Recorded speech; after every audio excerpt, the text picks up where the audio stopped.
ब्रह्मास्त्र movie के आसपास जो सारी कहानी रही है ना, वैसा शायद ही मैंने किसी और मूवी के साथ देखा होगा। इसके बॉक्स ऑफिस का ही एग्जांपल ले लो। जब नंबर्स आने चालू हुए तो फिर मैंने सोशल मीडिया पे बहुत सारे पोस्ट देखे कि हाईएस्ट ग्रॉसिंग मूवी फलाना ढिमका, लेकिन जो मूवी के खिलाफ थे वो अभी भी कन्विंस नहीं है। किसी दूसरी पिक्चर को लेके आएंगे, बोलेंगे हैं इतना सा। तो एक्चुअल में बात है क्या? ब्रह्मास्त्र सच में रिकॉर्ड तोड़ रही है या फिर बॉलीवुड की तरफ से एक और अंडर परफॉर्मेंस? आंसर इज दोनों गलत है। Probably. मूवी फ्राइडे को रिलीज हुई। पहले दिन इसने 36 करोड़ कमाए, दूसरे दिन 42 और तीसरे दिन 45। पहले 3 दिन का टोटल कलेक्शन होता है 125 crore all over India net box office. अब ये जो नंबर से तुमको कोई भी बता देगा, तुमने ऑलरेडी कहीं ना तो कहीं देख भी लिया होगा, लेकिन इनका मतलब क्या होता है? क्या 30-40 करोड़ रुपए कमाना अच्छी बात है या बुरी? ऊपर से अगर तुम कंसिडर करोगे कि पिक्चर का बजट 400 करोड़ बताया जा रहा है, इसका आंसर अपने को मिलेगा एनालिसिस करने के बाद। कल का पूरा दिन निकाला इसके पीछे, मैंने टेबल बनाया वीडियो में दिखाने के लिए तुमको। लेकिन एक छोटू सा इंपॉर्टेंट नोट, जो नंबर्स में बताने वाला हूं उसमें एक आधा करोड़ ऊपर नीचे हो सकता है, क्योंकि कोई एक प्रॉपर स्ट्रक्चर नहीं है। इस मूवी के कलेक्शंस जो अपने को ट्रेड नंबर और प्रोड्यूसर नंबर बताए जा रहे हैं, खुद उनमें ही डिफरेंस है। इस बात को ध्यान में रखना। शुरुआत करते हैं पहले Bollywood to Bollywood comparison. Brahmastra movie का जब डे 1 कलेक्शन आया था 36.42 करोड़, तो ऐसे न्यूज फैला दिए गए कि ये biggest opener of all time है for Bollywood movie released on non holiday. अब रिकॉर्ड का ढिंढोरा पीटने के लिए ये खुद ज्यादा एस्टेरिक्स मार्क्स हो गए, बट फिर भी पिक्चर ने रिकॉर्ड तो तोड़ा है। इसके नीचे जो धूम 3 और संजू मूवी आती है, उनके कलेक्शंस को नैरोली बीट करके। और ये जो मैंने संजू मूवी का नाम लिया ना, उसको ध्यान में रखना, क्योंकि आगे चल के ये बार बार आएगा और उसी से ब्रह्मास्त्र का मेन टक्कर है। नॉर्मली अगर हम लोग देखने जाएं तो ब्रह्मास्त्र का 36 करोड़ वो हाईएस्ट नहीं है। बहुत सारी बॉलीवुड मूवीज है जिन्होंने उससे ज्यादा पहले दिन कमाया है, लेकिन डे 1 का जो लिस्ट है ना, उसके अंदर की मूवीज को हॉलीडे का बेनिफिट मिला था। और वीकेंड की बात करें तो फिर 3 दिन से ज्यादा का टाइम। और ये जो रिकॉर्ड घुमाया जा रहा है कि बिगेस्ट नॉन हॉलीडे ओपनर, वो सिर्फ बॉलीवुड पिक्चर के लिए। अगर हम लोग इसी रिकॉर्ड में इंडियन मूवी की बात करें तो फिर वो जाता है बाहुबली 2 को, जिसके सिर्फ हिंदी वर्जन ने 41 करोड़ कमाया था, ब्रह्मास्त्र का हिंदी और साउथ दोनों मिला के। लेकिन फिर भी ब्रह्मास्त्र ने जो पहले 3 दिन अपने को कमा के दिखाए, वो इंप्रेसिव से कम नहीं है। अगर तुम लोग कंसिडर करो कि ये पूरा साल बॉलीवुड के लिए कैसा जा रहा है, बहुत ज्यादा बुरा, क्योंकि जो बड़े से बड़े स्टार थे उनकी भी पिक्चरें लाइफ टाइम 70 करोड़ नहीं कमा पा रही। ऊपर से इस ब्रह्मास्त्र के केस में जो बाकी सारी कॉन्ट्रोवर्सीज हो रही थी पिक्चर को लेके, बॉयकॉट का मूवमेंट चल रहा था, इतना सब कुछ होने के बाद भी पिक्चर ने सम्राट पृथ्वीराज, लाल सिंह चड्ढा, बच्चन पांडे, शमशेरा, धाकड़, जयेश भाई जोरदार, इनके लाइफ टाइम कलेक्शन को सिर्फ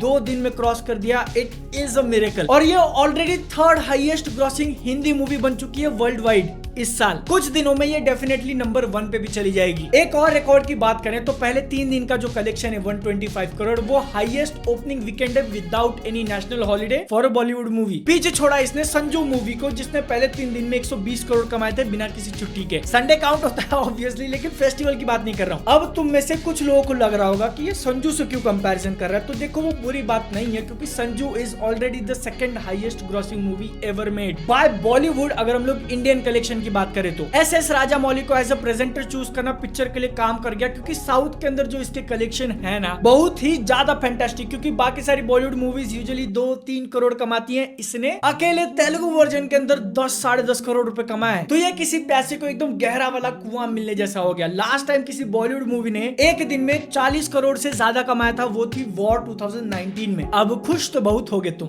हो ना? लेकिन सिचुएशन इतनी भी ज्यादा हैप्पी नहीं है, क्योंकि सबसे पहले तो हम लोग बात कर रहे हैं one of the most anticipated Bollywood movies like since ever. और तुम ये भूल मत जाना कि मूवी का एस्टिमेटेड बजट 400 करोड़ है। 125 करोड़ में खुश हो रहे लोग। एक और बड़ा रीजन तो अब तक की सारी बातें इंप्रेसिव क्यों साउंड कर रही हैं, क्योंकि अब तक हम लोग सिर्फ बॉलीवुड टू बॉलीवुड देख रहे हैं। कुछ सालों पहले तक ये चीज चल जाती, लेकिन आज के टाइम पे ये है ना, घोड़ा ऐसा एक तरफा देखना जैसे हो गया। बाकी दुनिया क्या कर रही है हमको नहीं लेना देना। इसीलिए मैं KGF चैप्टर 2 और RRR के कलेक्शन दिखाना भी नहीं चाहता तुमको, क्योंकि डिफरेंस इतना ज्यादा है। हिंट हिंट, ब्रह्मास्त्र के कलेक्शन को मल्टीप्लाई बाय 3 करो। हाँ, अब ये देखो कि हर बॉलीवुड की मूवी को साउथ से कंपेयर करके नीचा दिखाना सही बात नहीं है, लेकिन फिर भी एक चीज रिमाइंड कराना जरूरी हो जाता है कि दूसरे इंडस्ट्री की मूवीज आके हिंदी डब वाले वर्जन्स भी तुम्हारे बेस्ट कंटेंडर्स को हरा के जा रहे हैं। कहीं तो गलती हुई है तुमसे। कुछ लोग होंगे जो इस चीज को एडमिट नहीं करना चाहेंगे, लेकिन बॉलीवुड नाम का जो स्टेटस है आज के टाइम पे, और बॉयकॉट वाला मूवमेंट था ना, उसने ब्रह्मास्त्र के कलेक्शन को जरूर अफेक्ट किया है। थोड़ा ही सही, लेकिन किया जरूर है। और मैंने तो अभी तक एक बहुत इंपॉर्टेंट थ्रेड खींचा ही नहीं डिस्कशन क्वेश्चन वाला कि पिक्चर की जो क्वालिटी है ना वो कितना इंपैक्ट करेगी इसके कलेक्शंस को, क्योंकि ये जो पहले 3 दिन के ओपनिंग नंबर्स फेंक के रिकॉर्ड बताए जा रहे हैं ना वो इसकी क्वालिटी से ज्यादा इसके मार्केटिंग और बस पे डिपेंड करते हैं। मूवी लोगों को कितनी ज्यादा पसंद आ रही है और 400 करोड़ का जो इसका बजट है क्या वहां तक इसका नेट कलेक्शन पहुंचेगा भी कि नहीं, इसका आंसर बताएगा। मैं थोड़ा सब्र करो। संडे के जब कलेक्शन आए पिक्चर के तो ऑलमोस्ट 46 करोड़ था, वो देख के आंखें चौंधी आ जानी चाहिए। लेकिन वहीं पे अपने को छोटा सा क्रैक देखने मिलता है कि सैटरडे के कलेक्शन से अगर हम लोग कंपेयर करें तो सिर्फ 4% बढ़ा था, 4, जो कि डेफिनेटली कम है क्योंकि संडे पूरा दिन हॉलीडे था, बट फिर भी पिक्चर ग्रो नहीं करी। और मंडे के कलेक्शन आने के बाद तो चीजें थोड़ी ज्यादा क्लियर हो चुकी हैं। 16.5 करोड़ रुपए कमाए, जो कि ऑलमोस्ट 64% का ड्रॉप है संडे से कंपेयर करें तो। इसका मतलब ये होता है कि यहाँ से आगे मोस्ट प्रोबेबली कोई भी रिकॉर्ड्स की बात नहीं करेगा कि ये तोड़ दिया वो तोड़ दिया, क्योंकि ये उतना रोजी वाला सिचुएशन नहीं जितना सपोर्टर्स होप कर रहे थे। But at the same time हालात इतने भी खराब नहीं है कि हेटर्स को सेलिब्रेट करने का मौका मिल जाए। संजू पिक्चर के ही रिकॉर्ड्स तोड़े जा रही थी ना, तो चलो उसी को ले लेते हैं कंपैरिजन में। डे 1, डे 2,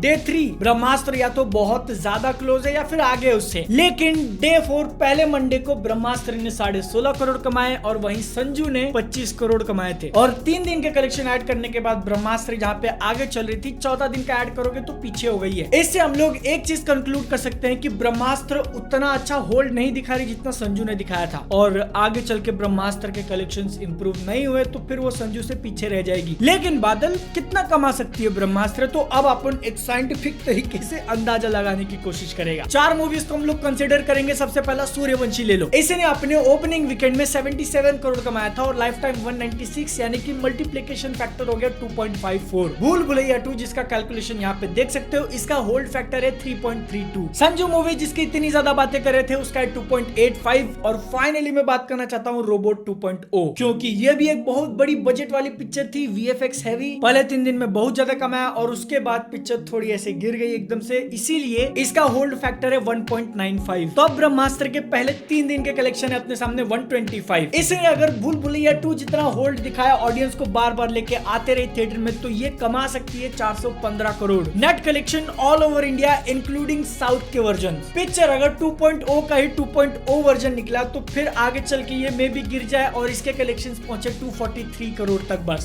सूर्यवंशी जो कि पिछले साल की दिवाली इवेंट फिल्म थी, अगर उसके जैसा रन दिखाया इसने तो इसके कलेक्शन जाएंगे 318 करोड़। और फाइनली संजू की बात कर रहे थे, अगर उसके लेवल जितनी पिक्चर पसंद आ रही है कॉमन पब्लिक को तो फिर ये जाएगी 356 करोड़। अब ये मैंने तुमको एक रेंज बता दिया कि 250 से 400 कहीं पे भी हो सकता है, लेकिन अगर मेरे को एक अंदाजा लगाना हो, अंदाजा लगा रहा हूं, तो ब्रह्मास्त्र के कलेक्शंस डेफिनेटली संजू से भी कम होने वाले हैं। और जिस टाइप का होल्ड इसका लग रहा है ना 300 करोड़ के आसपास जाएगी, अगर ड्रॉप कर गई तो उससे भी कम। अगर मूवी ने इसके सेकंड सैटरडे और सेकंड संडे को 30 करोड़ से ज्यादा नहीं कमाया तो क्योंकि संजू ने वो कमाया था। एक बार और बोल दूं, ये मेरा अंदाजा था और 300 करोड़ नेट कलेक्शन वो क्रॉस कर सकती है, क्योंकि इस महीने और भी कोई बड़ी पिक्चर नहीं है, सीधा 30 तारीख को आएंगी अब। और जानबूझ के मैंने KGF चैप्टर 2 या फिर बाहुबली 2 को नहीं उतारा मैदान में, क्योंकि मेरे को पता तुम लोग कमेंट सेक्शन में वो करने वाले और वो करना सही नहीं होगा। तो मैं सोच के देखो, वो दोनों ही पिक्चर सीक्वल थी, उनके पहले पिक्चर ने एक बेस एस्टैब्लिश कर दिया था उनके लिए ताकि वो इतना ज्यादा कमा पाए। ब्रह्मास्त्र पार्ट 1 है, लेकिन अगर तुम्हारे दिमाग में क्यूरियोसिटी दौड़ रही है कि कितना ही डिफरेंस होगा, ट्रस्ट मी बहुत ज्यादा डिफरेंस है और नंबर मैंने दिखाया तो खुद को ही गलत साबित कर दूंगा। 2 मिनट पहले बोला है यार कंपैरिजन नहीं करना, लेकिन फिर भी मेरे अंदर का मैथ्स कीड़ा शांत नहीं हो रहा। तुमको एक अंदाजा चाहिए तो ब्रह्मास्त्र का हम लोग सोच रहे 300 करोड़ जाएगी। KGF ने नेट बिजनेस किया था 434 करोड़ और बाहुबली 2 ने कमाए थे 511 करोड़। सिर्फ ये उनका हिंदी वर्जन का कलेक्शन है, साउथ वाले कलेक्शन इसमें अभी ऐड नहीं किए। और ब्रह्मास्त्र का जो हम 300 की बात कर रहे हैं वो ऑल ओवर इंडिया का कलेक्शन है, तुम सोच लो कितना फर्क होएगा। यही बात है ब्रह्मास्त्र को लेके कि बहुत ज्यादा छपड़ा फाड़ नहीं है और बहुत ज्यादा खराब भी नहीं है, एटलीस्ट कुछ तो पैसे दिखे बॉलीवुड को। मैं बस इतना उम्मीद करेगा कि इसका वो लोग पार्ट 2 बनाए, क्योंकि अपने को जानना स्टोरी आगे कहां जाती है। वीडियो के अंदर का एनालिसिस पसंद आया तो एक सब्सक्राइब कर देना, खुश हो जाऊंगा मैं। इंस्टाग्राम पे फॉलो कर सकते हो। मिलता हूं अगली वीडियो में। जय हिंद, वंदे मातरम।